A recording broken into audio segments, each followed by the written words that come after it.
मेरा नाम पंचानन सोरेन। मैं घाटशिला विधानसभा से इस बार चुनाव लड़ रहे हैं और राजनीति में प्रवेश कर रहे हैं। इसके पहले मैंने 30 साल बैंकिंग जॉब किए हैं और उसी के बीच मैंने सामाजिक काम में भी लगातार प्रयास पे रहते हैं। और विगत 3 साल पहले मैंने बीआरएस लिया और बीआरएस लेने के बाद डायरेक्टली सोशल यानी कि सामाजिक काम पे जुड़ गया। और उस सामाजिक काम पे मेरा शुरू से ही ये, चूंकि मैं आधा इंडिया ट्रांसफर होके मैं काम किया था, तो समाज में जो स्थिति है वहां से जो दिख रहा था वो निश्चित रूप से बहुत ही दयनीय स्थिति था, आंसू गिरने जैसा था। तो इसीलिए मैंने सबसे पहले समाज में काम करने के लिए शिक्षा को पकड़ा कि ये यहाँ का जो शिक्षा हम लोग 30 साल पहले छोड़ के गए थे वो वहीं के वहीं रह गया है। शिक्षा में किसी तरह का कोई बढ़ोतरी नहीं हुई है। तो इसीलिए सबसे पहले मैंने टाटा स्टील के सहायता से झारखंड जो पूर्वी सिंहभूम जिला है इस पे 28 को स्कूल पे फ्री कोचिंग क्लासेस शुरू करवाया है, जो कि 8, 9, 10 क्लास से होती है। तो ये एक बहुत बड़ा काम है जो कि किया गया है और अभी भी चल रहा है। इन बिटवीन झारखंड होने के बाद, झारखंड मिलने के बाद अभी 24 साल हो गया और ये जवानी की दहलीज पर पहुंच गया है। लेकिन झारखंडियों का साहित्यता, अस्मिता अभी भी बहुत ही दयनीय है। यहाँ का भाषा संस्कृति दिखता नहीं है। तो इसीलिए यहाँ सबसे बड़ा जो जनजाति, संताल जनजाति, उनका जो मातृभाषा संताली है और वो 8 शेड्यूल में शेड्यूलाइज होने के बावजूद भी झारखंड के लिए यहाँ ना एकेडमी बन पाया, ना यहाँ राजभाषा हो पाई, ना इस भाषा से स्कूल में पढ़ाई शुरू किया गया। झारखंड जब बन रहा था यानी कि 15 नवंबर 2000 को, उस समय में झारखंड से बाहर यानी कि बिहार में ही किशनगंज में पोस्टिंग था। और जैसे ही वो खबर मिला उस दिन को यानी कि 16 नवंबर को, मैंने खुशी से इतना लड्डू बटा कि सबको ये खुशी का दौर लहर चल पड़ा कि नहीं चलिए, एक तो झारखंडी है जो कि झारखंड होने के बाद इतना खुशी जाहिर कर रहा है। बहुत खुशी के बात थी कि झारखंड बना। लेकिन झारखंड बनने के 24 वर्ष बाद भी जो मूल जो बेसिक नीड थी, जो रोटी, कपड़ा और मकान, उसके साथ साथ जो एजुकेशन और हॉस्पिटलाइजेशन यानी कि हेल्थ और एजुकेशन के साथ साथ नौकरी, ये जो होना चाहिए था वो नहीं हो पाया। तो चल रहा है लेकिन यहां कोई नियम नीति नहीं है। ना स्थानीय नीति बन पाया, ना नियोजन नीति बन पाया, ना उद्योग नीति बन पाया, ना शिक्षा नीति बन पाया, ना पुनर्वास नीति बन पाया।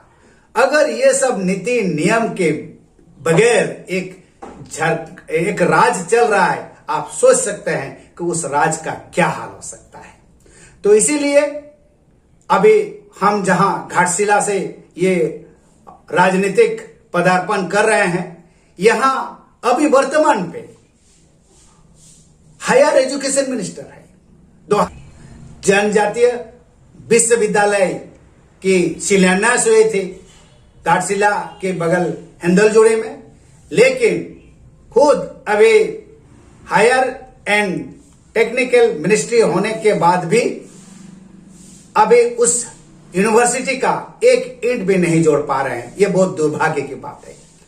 जहां तक सवाल है, अभी झारखंड राज पूरा दलदल में फंसा हुआ है। झारखंडवासी, एक तो यहाँ के जो विपक्ष के पार्टी हैं वो अपने रोटी सेकने में और ये पक्ष की सरकार को गिराने में लगे रहे शुरू से ही, और यहाँ किसी भी तरह से ये पक्ष की सरकार चलाते रहे।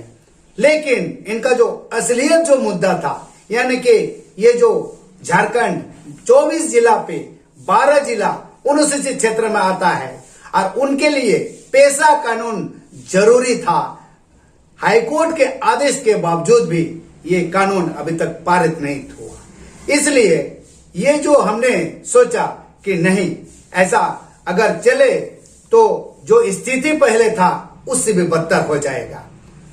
झारखंड के युवा पलायन के लिए मजबूर है।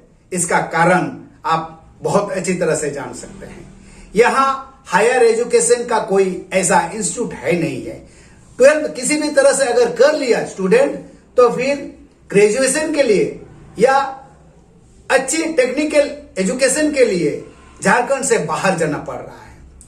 अभी तो ये हालत है कि स्थानीय नीति नहीं होने के कारण यहाँ का नियोजन में बाहरियों का, चाहे वो राजस्थान से हो, चाहे वो यूपी से हो, चाहे बंगाल से हो या बिहार से, वो यहाँ नियोजन हो रहे हैं और यहाँ के झारखंडी पलायन पर मजबूर हो रहे हैं। अव्यवस्था है। ये सारे जो मुद्दाएं हैं इसको आम जनता तक पहुंचना बहुत जरूरी है। अभी देखिए सुनने में आ रहा है बहुत कोई साड़ी बांट रहा है, बहुत कोई गेंजी बांट रहा है। तो ये जो साड़ी गेंजी बांट के अगर आप वोट लेना चाहेंगे तो क्या होगा इनका अधिकार का? ये जो प्रखंड में भी जाते हैं वहां भी उनको बिना लेन देन का कोई कास्ट सर्टिफिकेट तक नहीं बन पाता है। ये थाना भी आते हैं, बिना पैसा का काम नहीं होती है। जिला पर आते हैं, वो भी वही हाल है। तो अगर जनता प्रतिनिधि जनताओं का सुख दुख दर्द का अगर साथी नहीं हुआ तो फिर किस काम का? यहाँ घाटशिला अनुमंडल अस्पताल तो है, लेकिन इसको हम लोग अभी रेफरल हॉस्पिटल से जैसा समझ में आ रहा है। यहाँ कोई भी अगर पेशेंट आया तो डायरेक्टली उसको रिफर कर देता। बिल्कुल देखिए, एक जनता प्रतिनिधि के पास असीम शक्ति होती है। अगर उस शक्ति को सही समय पर सही तरीके से उपयोग किया जाए तो यह व्यवस्था सुधर सकती है। अभी अगर प्रखंड की बात करें तो प्रखंड में नियमानुसार अगर वहां एक टाइम टेबल टांग दिया जाता तो निश्चित रूप से कास्ट सर्टिफिकेट इतना दिन के अंदर होगा, इनकम सर्टिफिकेट इतना दिन के अंदर होगा, ये टैक्स इतना दिन पे कलेक्ट हो जाएगी। तो इसमें निश्चित रूप से सब पब्लिकों का आराम से ये काम हो सकता है।